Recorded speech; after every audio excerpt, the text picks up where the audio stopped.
If you feel the need to go back out and visit the table, come back in, that's fine. And then right after Crop Legal Aid, we'll have Georgia Appleseed. And then right after Georgia Appleseed, we'll have the Georgia Department of Community Affairs. They'll close out for the day.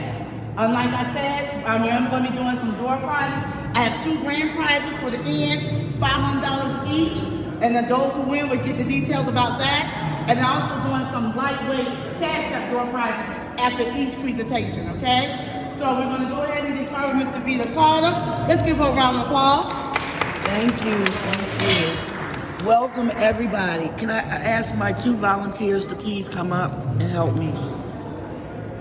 Today we're going to learn how to germinate seeds and container gardening, and even in an apartment.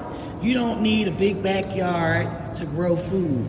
This pandemic has taught me, when I saw all those empty shelves, the Creator, God, told me to get back to the land and learn how to grow food.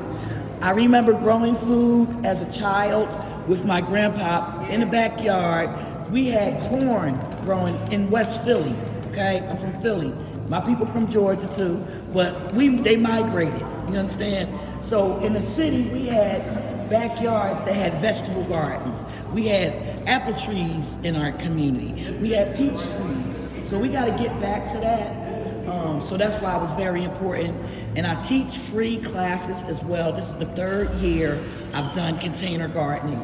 So we're gonna start today, and I wanna welcome my volunteers. Can you please introduce yourselves? Hi, I'm Quisha. Hi, I'm Alicia.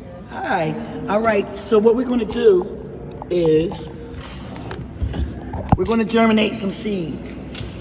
And I have some special seeds that were sent to me from an indigenous woman. It's some Cherokee Indian corn. And it's very rare. This Cherokee Indian corn is very rare. And I'm with a lot of farmers that are indigenous all throughout the Americas, and we do have a seed exchange. So someone sent me some euthanasia. Thank you, sir. Someone sent me some euthanasia seeds and also some Cherokee Indian seeds. So she told me and wrote me a beautiful letter about it. But what we're going to do is we're going to put, what you need is some Ziploc bags to germinate seeds, right? Paper towels, and you take out 2 paper towels and fold it in half, and a spray bottle. And we're gonna make a mini greenhouse out of that. And that's how you germinate your seeds. Okay? All right, so you write this is how you don't get confused either.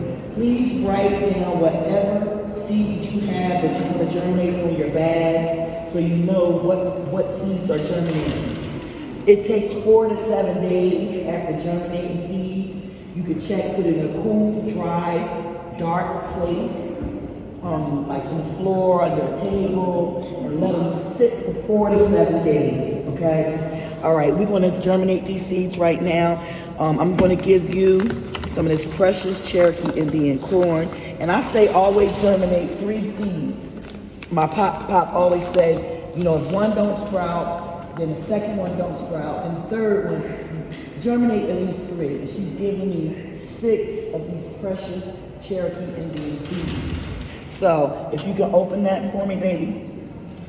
Thank you so much. All right, and we're going to put that there. I'm going to put 3 of them there. I'm going to give you the euthanasia, okay? All right. Now take your spray bottle, open it up, I'm sorry.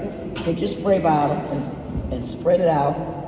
Now just wet it, just the bottom part. Wet the whole thing. I'm sorry. Yeah, I closed it. Yeah, wet the whole thing. Leave that side dry. And then fold it over and stick it inside this Cherokee Indian corn bag, this label, fold it, yep.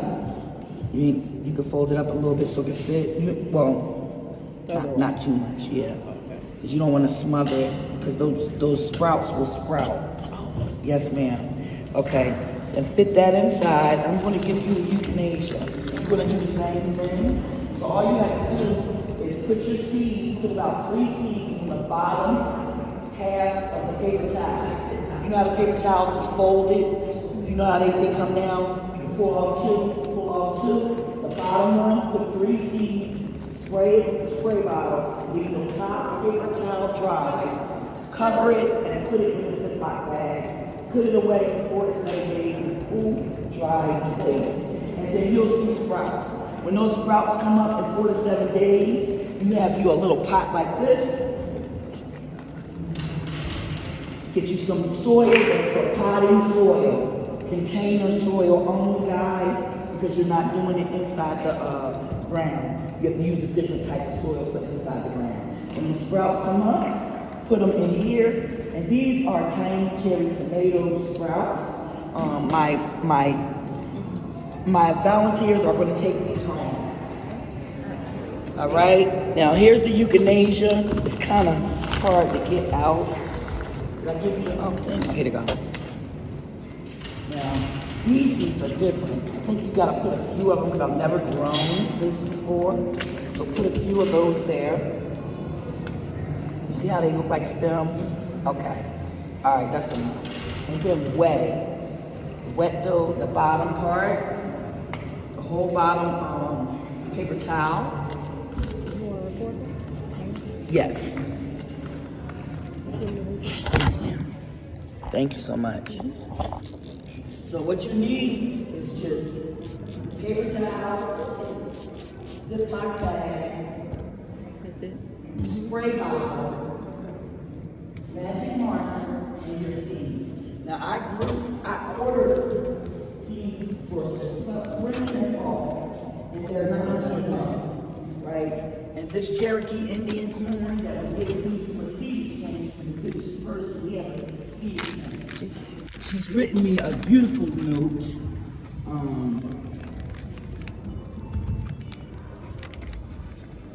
All right, she's getting that euthanasia in there.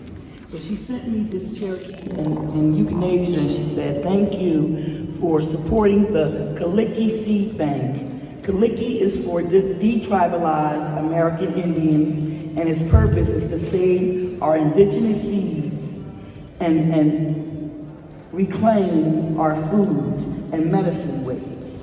Enclosed, you will find Cherokee corn and euthanasia seeds. Please grow them, save seeds, and pass them on to other American Indians. And she sent this to me the other day, right before this. So we have just germinated some Cherokee Indian corn and some euthanasia. And I was going to do some watermelon, but time is pressing because I would like to show you how to repot this rosemary. This rosemary has been growing all year. All through the winter, it stayed on my patio. I've been picking rosemary and using it in my food. But I wanted to grow, so I took a 5-gallon pot. You get you some container soil with fertilizer. Don't use Miracle-Gro. I was told to get rabbit manure because I was using cow manure mixed with fertilizer last year. So I'm on a hunt looking for rabbit manure because it's supposed to be a lot better. And you can make a compost tea out of that. You get a 5-gallon bucket with a lid, get your rabbit manure and fill it up halfway, put some water in it, put the lid on it, and let it bake in the yard for 2 weeks. And then like at my peach trees, then after 2 weeks, you water it with that compost tea from the rabbit manure. You can also mix the rabbit manure inside the soil. So what we're gonna do is repot this real quick. If you could hold that for me, thank you, volunteers.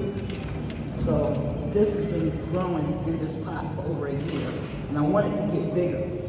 So it might be root bound. You gotta be careful when you repot it.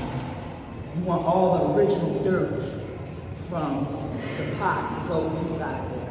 So I'm trying to make it loose without injuring it. Squeeze it. Be careful with the roots. I'm making a little mess. You see how all the roots are? Kind of loosen these roots up. I'm sorry, I'm gonna get that. Take your time.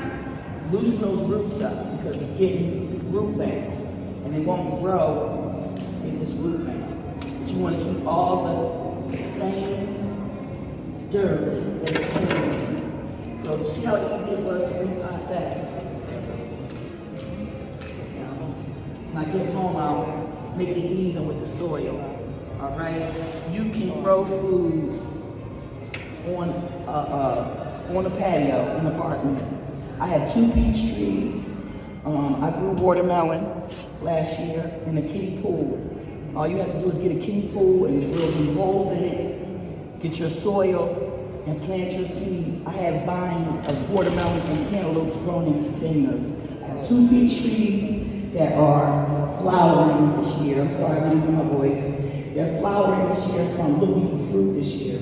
Also, these are my new finds, and y'all too can pick y'all cherry tomatoes. Thank you so much. Thank you. And thank y'all for your help. Thank you for giving my Thank you so much. I would like to just show you my new finds that I got last Saturday at my daughter's job. She lives in a nice western area, it's real hip or whatever, and at her job, they had a whole bunch of peach trees, lemon trees, all types of fruit trees they were selling. So she called me and she's like, Mom, look what we got at my job. She know I'm excited about gardening. So I bought my first pomegranate tree. I will be repotting this next Saturday into a bigger pot. And I bought a raspberry tree. And I bought also a muscadine tree, but I left that home. So I just want to thank y'all for coming. We have to grow food that are healthy to us. And I believe that our food should be our medicine. So, you know, I'm learning how to grow herbs now. You know, euthanasia, I want some aloe, different stuff like that.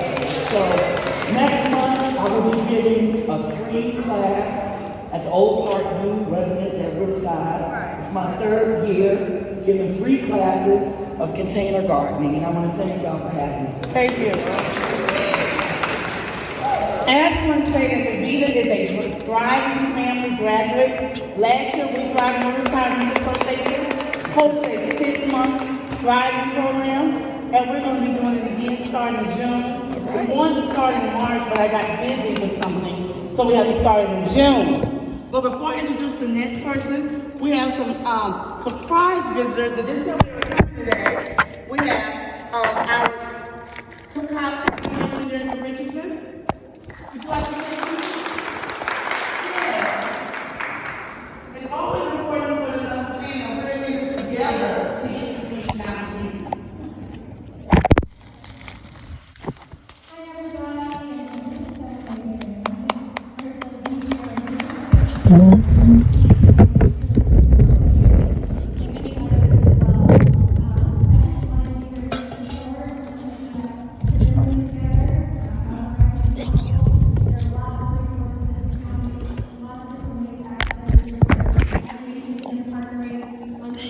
efforts with gardening, and that's something that we would like to do. There's an entire department that has master gardeners associated with it, so that might be a fun partnership. Thank you so much. Oh, that's awesome. Thank you, Miss Richardson. Fantastic. Oh, wow. Certainly, just to let you all know, our time being on the commission is about empowering you all and making sure that you're connected to those resources and ways to leverage what you think is your best self, what it is that you can bring to the table, not just for yourself, but also